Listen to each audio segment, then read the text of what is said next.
Welcome to the Social Engineer Podcast, the Human Element Series. This is episode 296. I can't even believe that number is real. I'm Chris Hadnaghi, CEO and founder of Social Engineer LLC, the Innocent Lives Foundation, and the Institute for Social Engineering. And this podcast has been around since 2009, if you can believe that.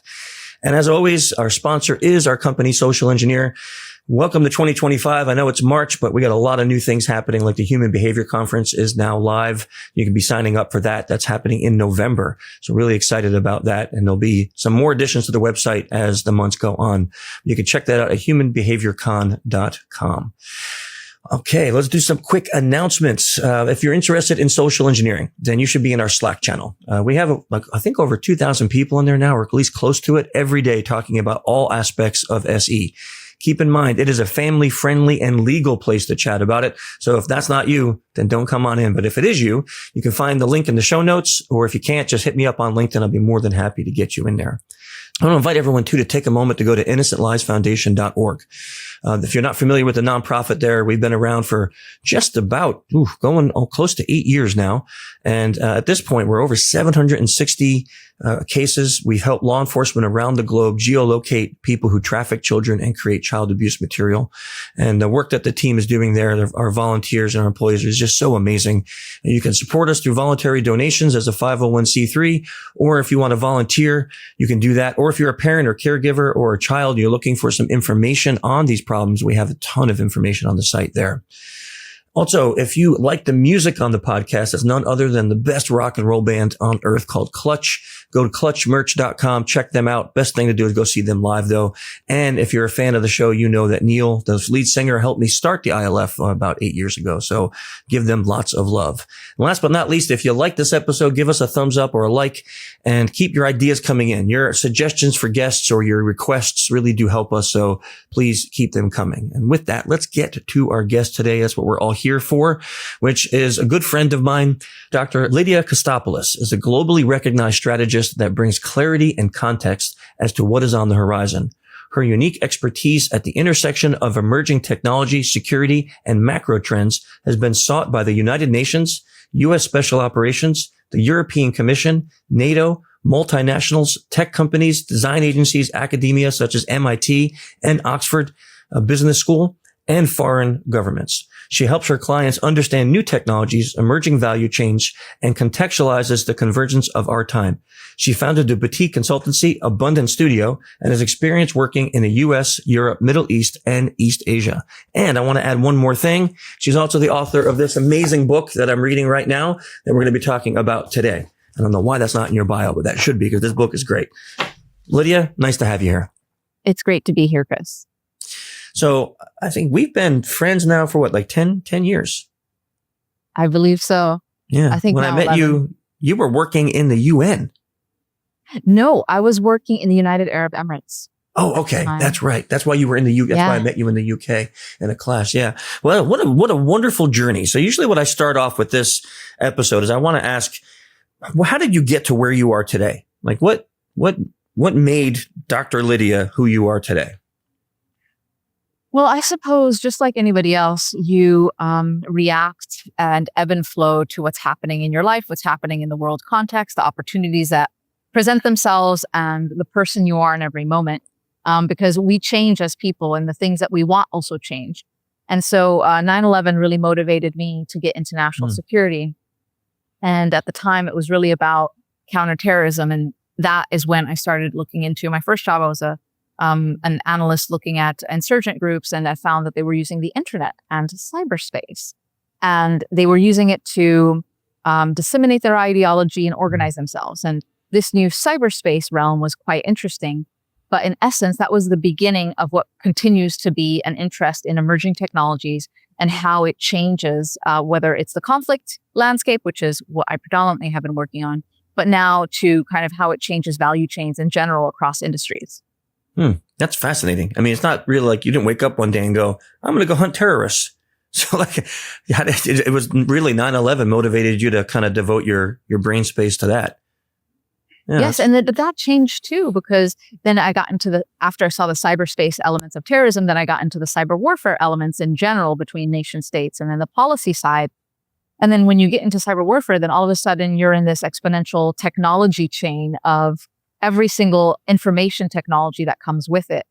And I think we are all in this space now, whether we call it cyber anymore or not. It's digital. This digital environment is our new economy. So when I was in college in the early 2000s, the digital economy was not a thing. Amazon was just getting started to be a thing, and Facebook and social media didn't exist yet. And then now we're fully fledged inside this digital economy where it has new value chains and a whole new economic stack. So going from that to now where you're writing this book called Imagination Dilemma. You wrote the book, not writing it. And from my reading, the thesis of this is when technology can do everything for you, what is left is the imagination. So take me from the terrorists, cyberspace, internet, emerging technology to this. Actually, I can do that. Okay. Because there's a wonderful thread line through all of it. So when I was looking, let's say in the year 2005, 6-ish, around how terrorists were using cyberspace, what it was doing is it was democratizing their ability to organize themselves across national borders in ways that they were not able to prior to the internet. So this is a technology that has super empowered them in ways that they were not empowered before. And the continuation of each technological advancement, and oh, by the way, they're happening faster than they used to happen in the past, has democratized more and more access to people. So the argument of the book is that when technologies become more democratized, everybody starts to have it, and the level playing field becomes quite even. And so now it's like, what's the difference? You have AI, I've got AI. You've got cloud services, I've got cloud services. You have satellite internet, I have satellite internet. Like, we all have the same stuff now. So what is the big differentiator? What is the competitive advantage? And I think the competitive advantage is what always has been, which is how clever are you in leveraging these new technologies? And so in the space of terrorism, it's how clever are you in being able to do whatever it is you want to do. And this applies to every single industry and every single professional. So as we think about technological unemployment, which for those who are not familiar with the term, it's basically means those who lose their job because technology replaces the tasks that they were doing. And so we have to say, great, well, what were we doing anyway? What is our big value proposition? And that's the second big thing of my book. So the first one is, when technology can do everything for you, what's left is imagination. The second one is what are you really in the business of doing? And we have to dig deeper into what is our actual value proposition. Because what we do isn't necessarily our value proposition. It's what comes out of it that's our value proposition. And a lot of people are scared, like, oh, AI is going to take my job, or AI is going to destroy our company. And this could be very true. But you need to then answer that question. Well, what were you really doing? What is it you're offering to people? And see how technology can boost that, in essence, boost the time to value that you deliver. I was just having a conversation with an AI guru about this, because they're quickly developing the voice technology where AI can actually have a conversation, which made me think, boy, human vishing is going to go by the wayside, probably soon, because if I can have a team of bots do thousands of vishing calls where a human can only do maybe 8 to 10 an hour, the amount of work we can get done is amazing. But it made me go, oh, what does that mean? Like, we're going to not have humans doing this anymore? It doesn't make sense. But who's going to train it? And who's going to think of the pretext? Not going to ask the bot to do it, right? So we still need I like what you're saying, is we still need that imagination part, that critical thinking part, that I don't know if AI is going to have that, because it's still being taught by us, right? Well, let me raise you on that. So you said we're going to have AI that's, doing all the vishing and the phishing and the social engineering aspects. So what you're talking about is text, it's phone calls that sound like a human saying whatever. The fidelity on AI human talking is quite good these days. However, you're not anticipating the new thing that's going to come, which is we're all going to have our AI agents that process all these things. So it's going to be an AI phishing against somebody's AI, like Border Patrol. And because people don't even go through their emails, whether it's Microsoft's Copilot or whoever else, the latest thing is like, hey, I'll summarize all your emails for you. And it's like, okay, well, you're not even clicking things. And then I'm sure there's going to be some back end rule about clicking, and it's going to be in some sort of sandbox cloud environment to click on it. And so now social engineers are going to have to up their game, and then people defending are going to up their game. So this is kind of like the imaginative piece of how this can continue with technology. I like that. Yeah, 'cause it's kind of interesting. When you were saying that, it made me think that when I started doing this, and phishing was just so easy, right? You could spoof domains, you could do anything. Then somebody says, oh, we need to have this technology that checks if the domain is real or if it's fake. Then we're like, okay, what do we do about that? Oh, now I got to go buy the domain to make it real. But then we have technology that says, well, you have to see how old it is. If it's brand new, no, block it. So now we have to buy domains in advance, so they have some age, and we have to keep thinking ahead of the technology that was coming out. This is no different. It's just going to have to be much faster. Well, also thinking about like anticipating how socio-technological culture is going to change. And that is also recognizing. So one thing is we talked about like, a tit for tat, a technological tit for tat, right? This escalates like this, the technology is going to escalate like that. But we also, alongside that, need to be thinking about the social change that's happening. So this is kind of like the human aspect that has nothing to do with technology. How are we doing in society? We are in information overload land. I mean, the fact that a fish comes through is a miracle at this point in time, when people don't even have time to respond to their own texts. At a point that people don't even click because all they can do is heart something. Like we're in a completely different world that we need to recognize that people are tired, are exhausted, are overextended, are burnt out. And so that's something to think about as well. Yeah. I picked out a few things in your book that I wanted to talk about and get your information on, your thoughts. So in the book, you talk about 4 facets of imagination. What are those 4 facets, and how do we apply that? Like let's go see what are the 4 facets first. Okay, sure.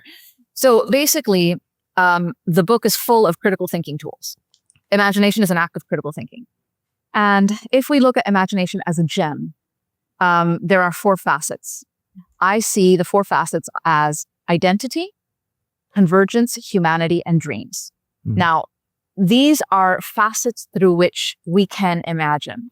The first one, I think, is quite powerful, and it's the ability to reimagine your identity and hold a bigger space to imagine different versions of yourself. And this is actually a critical act that every leader and every organization and every professional and every individual person in their individual life must do across the course of their existence. Why? Because nothing stays the same. The only thing constant in life is change. So Samsung has had to reinvent itself and its offering. NVIDIA has had to reinvent it. All these like big brands have to do that. And Apple, when they said, okay, we're no longer doing iPods, we're doing iPhones. And, they reinvented who they are. They reinvented the value that they're delivering. And they were quite imaginative in creating this ecosystem of apps and all of that. They could not have done that had they not reimagined their value proposition and how they delivered it. So organizations to thrive, succeed in this very fast-moving environment, it's not stopping for anybody. Technologies keep advancing, and you need to keep up.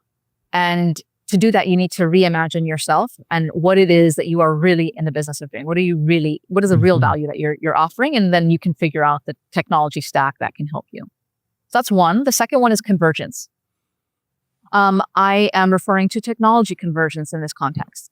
So when we need to be able, because everything is so technology driven and we've got so much of it in our lives, and soon enough, we're going to have it embedded in our bodies. We're already wearing wearables and whatever else. We need to understand how technologies converge and anticipate where they'll go. So, and this is important for us as individuals if we want to be competitive in the labor market. And it's important for organizations if they want to be competitive and protect their economic moat. And I'm going to give an example. We've got technology convergence with another technology like AI and robotics creates new value together, many different forms of value. And then we have a second type. I call this the technology butterfly effect. And then the second one is technology convergence with infrastructure convergence. That is how Amazon was created.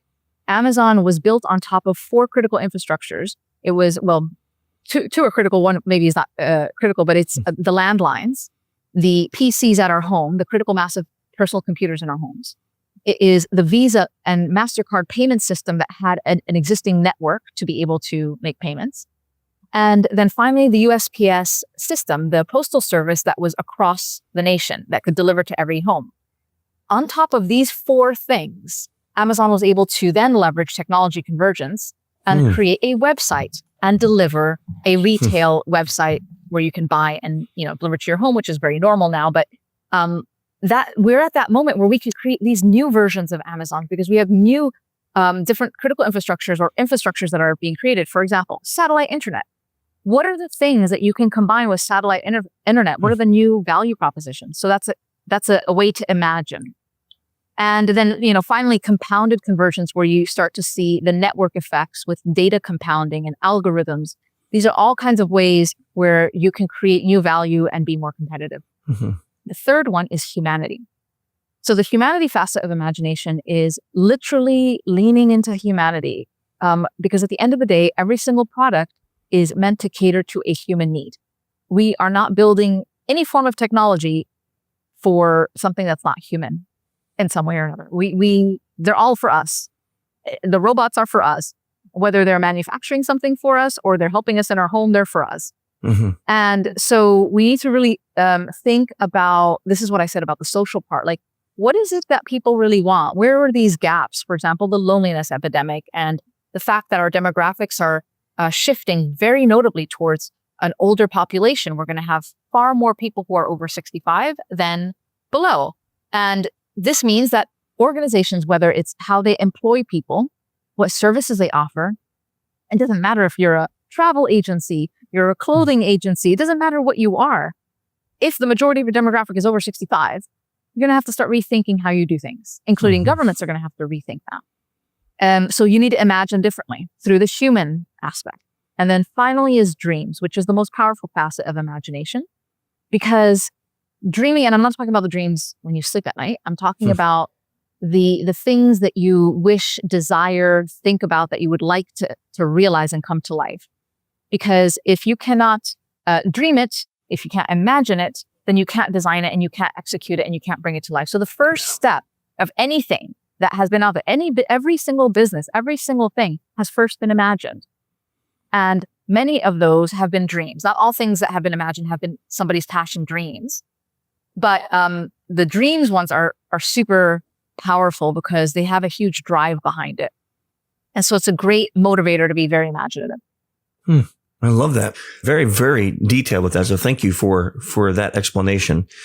I like the humanity part and I like them all, but the convergence and humanity part was interesting. I'd never really thought about how, like, that structure of Amazon, taking those four factors and creating what they did. Like, it's really interesting to me to break it down that way. You can almost understand the way you put it, why that was so successful, right? They took something that we all needed. And especially when pandemic happened, I mean, Amazon was like life-saving almost for many people, right? Because you couldn't go to stores, you couldn't go out. So now you can get things just brought right to your home. Okay. I had another point here from your book that I wanted to bring up. Turning crisis into strategic advantage was something you talk about. You talk about in the book.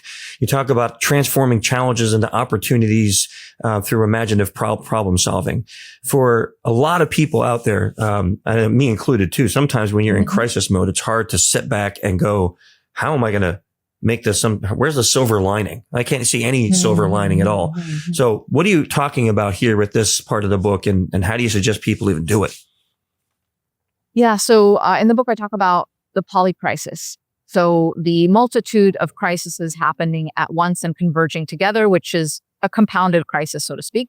Specifically thinking about climate change, war, and their subsequent impacts on the food supply chain, the fact that we have water scarcity in the world.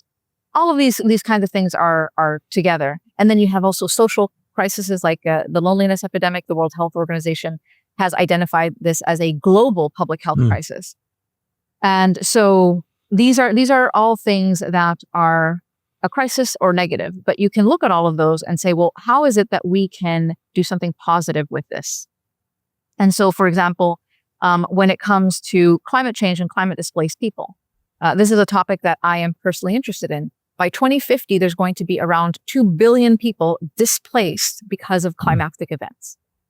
We already have people who are displaced today. You don't need to look far outside the US to see how this past hurricane season has taken away homes, disrupted lives, communities, retail, businesses, you name it. And for me, I think about, well, those people need to rebuild. And how are those people going to get back up on their feet? How are those kids going to get back in school? The people get back into jobs and businesses back open again. And if you think about it from a technology perspective and an abundance mindset, which I cultivate, an abundance mindset is one that sees a wealth of opportunities out there instead of very few. You can say, well, wait a minute. We've got all these amazing technologies that we can use. We can 3D print homes, get these people back under shelter. We can get tablets and get these kids back in school remotely. There's a lot of telehealth that's exploding right now. How can we leverage that? And so using the same, let's say, emergency response resources, but trying to use them towards rebuilding in a way that gets people back on their feet, paying taxes again, getting back into the labor market, because that's what you want. A healthy society, and a healthy society is one that is a part of it, not one that is without a shelter and can't even have food. So that's an example of saying, okay, well, this is a tragic thing, but what is it that we can do? So there's many companies, had they looked through that lens, they could have said, I can pitch in here, I can pitch in there.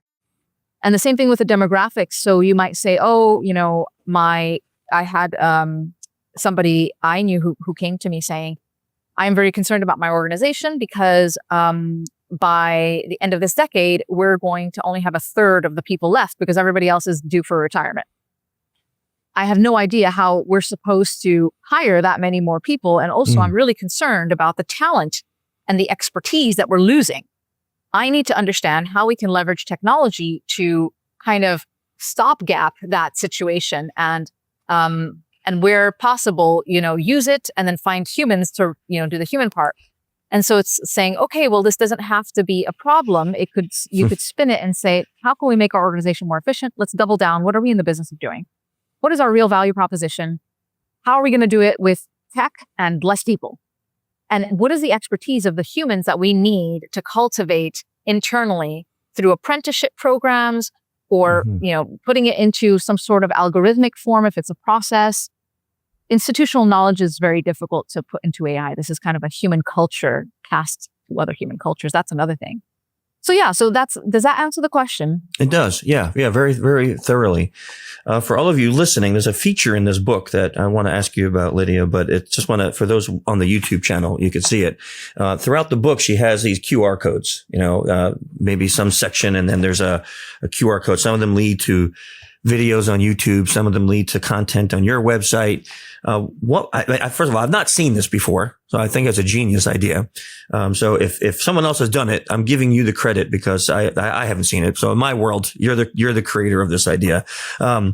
What made you want to go through the book and add things like, music videos for YouTube or a song that kind of fit the subject of that chapter?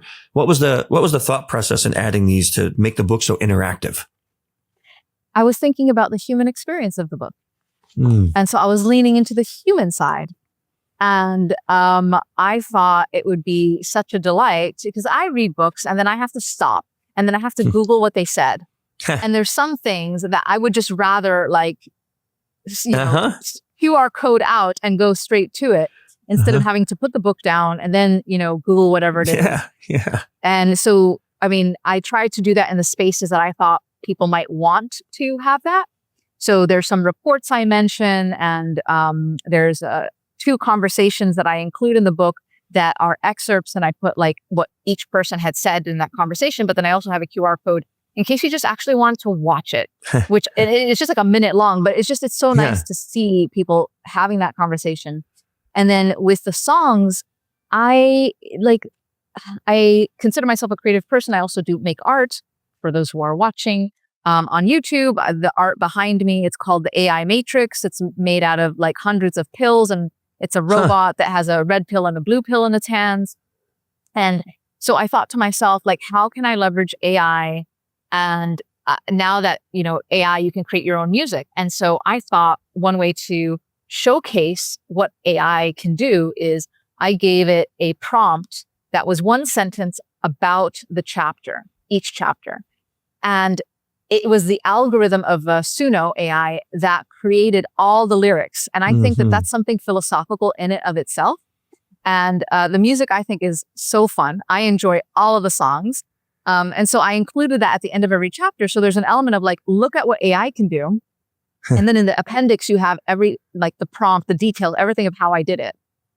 But I thought it was quite interesting to see what AI can do. We're in this moment. I mean, I think in the future, people will be like, oh, we just take that for granted. But I love it. No, I love it. I was at a conference recently and they were talking about the use of AI, and somebody made a really interesting comment, is that what they have been encouraging students to do is to use AI as a tool, not as a replacement for your brain. And that's what I saw you doing throughout the book, was using it as a tool, right? And to enhance the experience of reading the book. And as I'm one of those people too, like I learn by not just reading or hearing something, but then I have to see it. So I need like a multiple sensories to be able to, catalog something up here. So that really does, make it a very human centric book. I really enjoy that.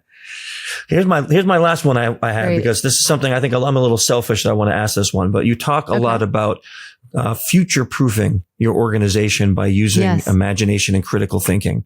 Can you give us a little more on that? What does it mean to future proof our organization by using those things? So we talked about the 4 facets of imagination. One of the things I think organizations are very worried about today is keeping up. And rightfully so, because, every day we're looking at social media and like AI can do something new. And you're like, but I couldn't catch up with what happened this weekend. What do you mean this is like a new thing?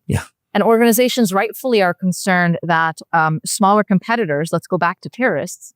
So terrorists are considered asymmetric actors in the context of a nation state looking at them. And they're asymmetric because they have fewer capabilities than the nation state. However, technology super empowers them to compete at or cause problems that the nation state would need to respond to with the breadth of their capabilities that terrorists don't have. So if we were to take that asymmetric example and apply it to businesses, smaller businesses today are able to compete with larger businesses because of AI and all these other things. And so while OpenAI is not a small business, given the amount of investment it has, prior to it becoming so famous, when it first came out and everybody started paying attention to it, Google had a red alert meeting, I think is what it's called. It's like red something, like basically red flag. We need to have an emergency executive meeting. And you can Google this online. It came out on the news. And basically it was just, they wanted to talk about how OpenAI, ChatGPT, could threaten their biggest value proposition, which is the search engine. And, here is an organization that, was a nonprofit at the time. And it came out of nowhere, invented this way to interact. And all of a sudden, overnight, it's changed our expectations. We no longer have the patience to scroll through the Google search. And I don't even mean getting to the second page. I mean, like, why do I have to scroll down? I just want the answer. You're 100% because now right. we're socialized to have that answer. And so, but that, yes, of course, it took a lot of investment to get to that level with OpenAI. However, small companies now benefit from that. And so Google and Facebook, for example, some of their hugest profit bringing activities is advertising. And this disrupts advertising because now you just get exactly what you want. You're not interfered with anything else in the way. And so it really required a reimagining of what it is they're doing, but also leaning through the humanity lens, the technology convergence lens, and kind of putting all those pieces together. Yeah. But also, I think having an open mind and an abundance mindset to say, not scarcity and saying, oh my gosh, our business is going down the drain because our search engine is, not going to be used. It's like saying, no. How can we level up our search engine? Yeah. It's a mindset, I think, that is important. No, I love that. And, as you said it, I didn't even think about it. I use ChatGPT more than Google searches now. Like I have just a version open all the time. And if I want to find something on the internet, I'll be like, hey, where can I find this? Or I'll even limit it sometimes to a particular website and say, like, I'll be like, what episode was Dr. Lydia on the Social Engineer podcast? Cause I don't want to have to go to my website even and search through it. And it will come back and be like, oh, 296. I'm like, that was great. That saved me about probably 15 seconds, but that was awesome, it's interesting that you say that, because did you know that Google already has like the first thing that comes up in the search right under is like a Gemini response. So Yes. it does try to do that, but people are still going to GPT and they're going to Claude and they're going to Perplexity. And Perplexity, really interestingly, calls themselves an answer engine. Huh. And this really is, again, reimagining, because search engine, Google, and answer engine is actually the real value proposition. Because when we go on Google, we're not there really to search. We're there to get an answer. To get our answer, we have to search. Yeah. And so this is about being open to like, what is the real value proposition? This is the second principle of the book. What are you really in the business of doing? So are you really in the business of being a search engine? No, you're in the business. So Google's is, organizing all the world's information. And it lends very well to answer engine. Mm-hmm. And so I think it's like reimagining yourself and what it is you're really offering people. You're not offering a search engine. You're offering an Oracle one-stop shop to answers. Yeah, that is fascinating. Really fascinating. I didn't even think about my role in all that until you said it. Then I'm like, yeah, I only use Google for OSINT now, because sometimes like chat GPTs and stuff don't really want to look people up, especially if they're not a well-known character. So I'm waiting for the OSINT AI to be created, But that's really, really fascinating. Okay. There's a couple of things I want to promote for you. So you've been doing a webinar series. I kind of walked people through the chapters of the book. Where can they find those series? Because I think by the time this comes out, the series will be over. Where can they find those webinars to kind of delve deeper into the book? So they can go to imaginationdilemma.com, or they can just look on YouTube, Imagination Dilemma, and the YouTube channel for it has the playlist for all the webinars. And each chapter is basically a webinar where I explain with pictures and graphics and videos. I explain every chapter. So if you don't want to read the book, you can just go on YouTube and for free watch me explain every single chapter to you and every single tool, critical thinking tool that I use in my work and with my clients. That's excellent. And besides that website, which we'll put in the show notes, if people want to interact with you or get more information on what you're doing, what's the best way to do that? So on my website, they can find a contact form. It's abundance.studio. They can find me on LinkedIn. Some people like to DM me on Instagram. Whatever you want, come my way. I don't know if I'd be inviting people in the DMs of your Instagram. That can get messy. This is where journalists come. I don't know. It's a thing I find. Yeah. Yeah. I hear you. Okay. Well, I always ask these two questions. So I've every guest on this series, every guest I've had since 2009, I ask these two questions. Besides your book, which we will put in the show notes, have you read any book or books that you said, and that doesn't even be about our topic today, but any books that just like everyone should read this book? This is an amazing book. I believe we should all read The 100-Year Life. Living and Working in an Age of Longevity is the subtitle. And the reason I believe people should read that book is because we need to all adapt a longevity mindset. And this book is written by two London School of Economics professors. One is a sociologist and the other is an economist. And they explain how we are living longer lives. And the old concept of study, work, retire, this 3-part life is no longer feasible when you're living to 90. And anyone can just look around their lives and they're going to start to see people who are older than usual. And even if you look at people who are, let's say, celebrities or politicians, look at former President Jimmy Carter, who passed away recently at the age of 100. Yeah. So we are living longer. And so this changes the paradigm of how we live our life. And the book offers different ideas, such as taking care of your health, because who wants to spend 30 years in poor health? So you want to extend your health span, because if your lifespan's 90, but your health span, the years in which you lived in health is 60, then that's not a great way to spend the last years. And then the same thing with work, that we shouldn't think about working for 60 years straight. We should think about sabbaticals or ways that we can do ebbs and flows, like maybe part-time, then full-time, and experimenting with different things, going back to school, re-educating, particularly as technology is changing so fast and what we studied in college is not going to be so relevant a few decades in the future. So I recommend everybody to read it to cultivate their longevity mindset. It's an interesting book. I never had that one recommended. It was just recently I was talking with my financial planner and he asked me a really interesting question. It's like, what's the average age of like your grandparents and parents when they passed away? And I'm like, well, why does that matter? And they're like, because as we're planning your future, you don't have just an endless source of money. So when you decide to retire, we got to say, how do we make whatever, like if you want to say, I want to maintain this lifestyle that you have right now, then you need to have X amount in the bank so you can live that way.